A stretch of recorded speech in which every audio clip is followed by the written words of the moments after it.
Elder Lawyer. Yes, sir. Moving on to St. Luke, chapter 21, verse 20. Yes. St. Luke 21, verse 20. And when ye shall see Jerusalem compassed with armies, then know that the desolation thereof is nigh. What desolation? The desolation of abomination that was written in Daniel. It was prophesied that through our disobedience, our people would go into captivity.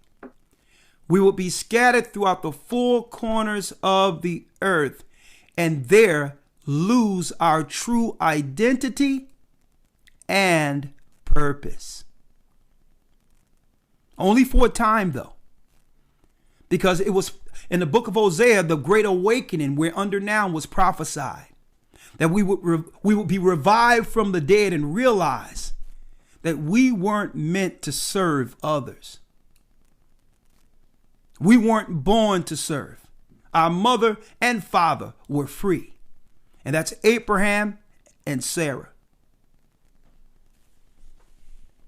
See? Read. And when ye shall see Jerusalem compassed with armies, then know that the desolation thereof is nigh. Then let them which are in Judea flee to the mountains, and let them which are in the midst of it depart out, and let not them that are in the countries enter thereinto. For these be the days. Over 1 million black Jews were sold into slavery subsequent to this.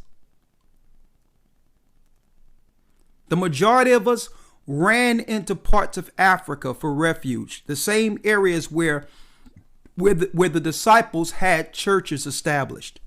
This is how we began to set up tribal communities in Africa. Even in examining the language of Africa, these are broken dialects of Hebrew. Broken dialects of Hebrew all throughout Africa.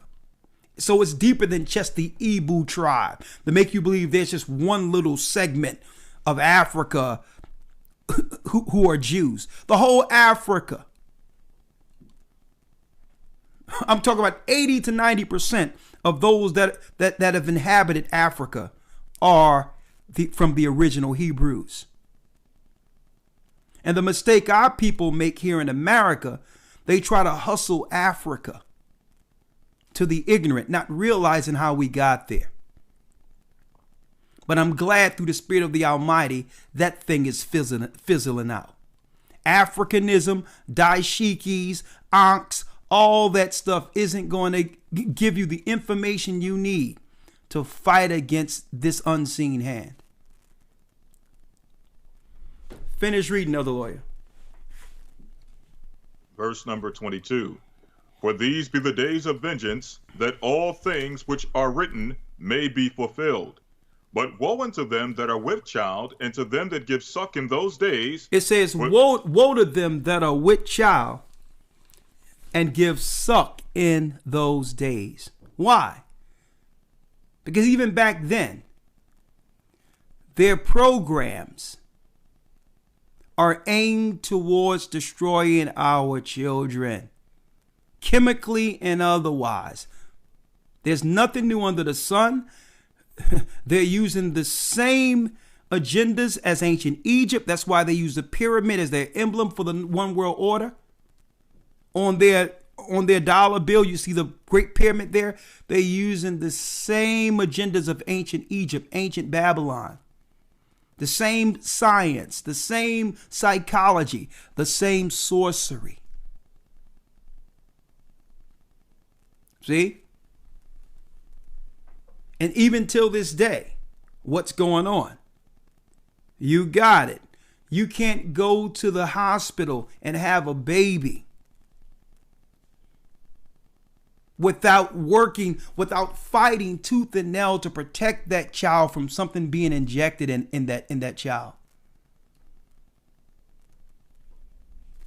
Woe to them that give suck in that day. Having a baby is supposed to be a blessing. And Christ told us, listen, it's going to be a curse. It's going to be hard to have children in captivity. Read.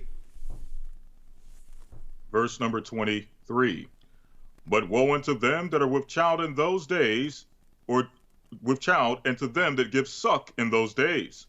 For there shall be great distress in the land, and wrath upon this people. And wrath upon this people. And guess what? We've been going through hell ever since. They crucified Christ. 1 year Rome crucified so many of our people, hanging us on trees, that one specific area ran out of trees. They've always crucified us and hung us from trees as a curse. And after they could no longer come after Christ, once the word and the keys were out there on how to destroy their God and their worships, they began to come after the disciples. Why? Because the Romans were known for controlling people through their potions, making you sick so you're dependent on their antidotes as a form of control. But the disciples had the power to heal. When you free people from sickness, they're no longer dependent on this world's antidotes. So they needed to go after, because the disciples, brothers and sisters, had the keys, spiritually and physically, to free our people. Romans were known for putting snakes in people's place, using deadly spiders, doing all these things only to have the antidote to politically put people under subjection. They've always used poisons to keep us subservient. Use sickness as a weapon to keep us under their political control. And the reason why those books in particular are important, the decline of Rome, why you think Esau documented the fall of Rome? So he could know so he'll know what to do when the patterns began to resurface again on how we began to resist the power. And here we are. Come on. Verse number 24. And they shall fall by the edge of the sword, and shall be led away captive into all nations. Hold up. Chapter and verse, Elder Lawyer. St. Luke chapter 21, verse number 24. Read that again. And they shall fall by the edge of the sword, and shall be led away captive into all nations. Into all nations. Read. And Jerusalem shall be trodden down of the Gentiles until the time. And Jerusalem will be trodden down by who? Of the Gentiles. By who? Of the Gentiles. So that means Jerusalem would be lost. The true people of Jerusalem would lose the land and what? Be trodden down of the Gentiles until the time of the Gentiles be fulfilled. Until the time of the Gentiles be fulfilled. So understand, until Christ returned to restore order, that land will be overrun and controlled by Gentiles. So where's the Israelites at? Well, it was prophesied the Israelites would be what? Led away captive into all nations until the times of the Gentiles be fulfilled. So all of the nations would conspire together against us while we're living generationally in that vulnerable state as a people, not realizing we're the people. Revelation 12, let's go.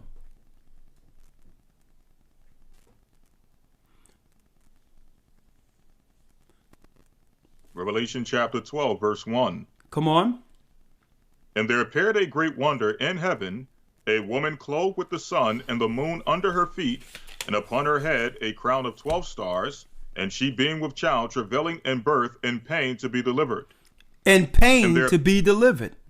The 12 stars represents the 12 tribes of Israel, like a woman in travail, in pain, going through pain to be delivered. So that's what we're going through right now. The pain, the suffering, the political pressing upon our people. It's called Jacob's trouble in Jeremiah, the 30th chapter. Read. Verse 3. And there appeared another wonder in heaven, and behold, a great red dragon having 7 heads and 10 horns. That red dragon is the devil. The 7 heads are the 7 mountains of Rome, and the 10 horns are the EU. The European Roman power, confederate. Most people are teaching that they're Japheth, and that's a straight lie. They'd rather you believe they're Japheth. I went into the research beyond any shadow of a doubt this last Sunday. Who's Edom to show when they went into Europe, when they began to take over parts of Italy and set up thrones for themselves. They are not Europeans. They are Edomites who stole Europe. Read. Verse number 4. And his tail drew the 3rd part of the stars of heaven, and did cast them to the earth. And the dragon stood before the woman which was ready to be delivered, for to devour her child as soon as it was born. As soon as it was born, the serpent was looking to destroy the child, Christ. And who was their political power? Who was in that political seat at that time? Esau, the Roman Empire. Who did they have established there in Judea? Amalek, who converted into Judaism through Antipater. Who's that? Herod the Greek. Herod, whom they call Herod the Great, was there to kill the baby at birth. The same way when our children are born, the serpent is sitting there with his poison waiting.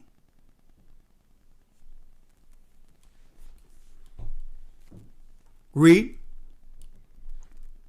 Verse number 6, or verse 5. And she brought forth a man-child who was to rule all nations with a rod of iron, and her child was caught up unto God and to his throne. The resurrection. Read.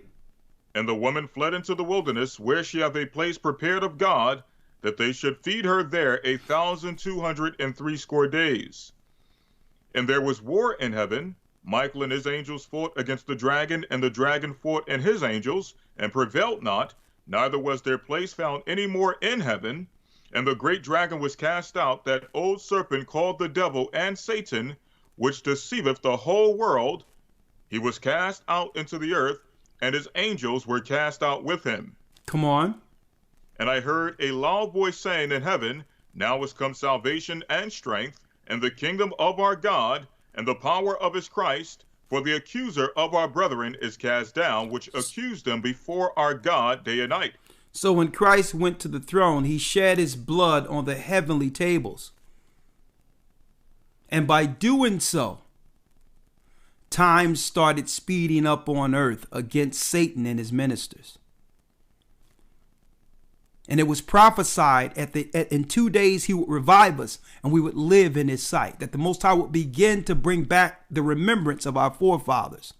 That we are the children of God, the children of promise.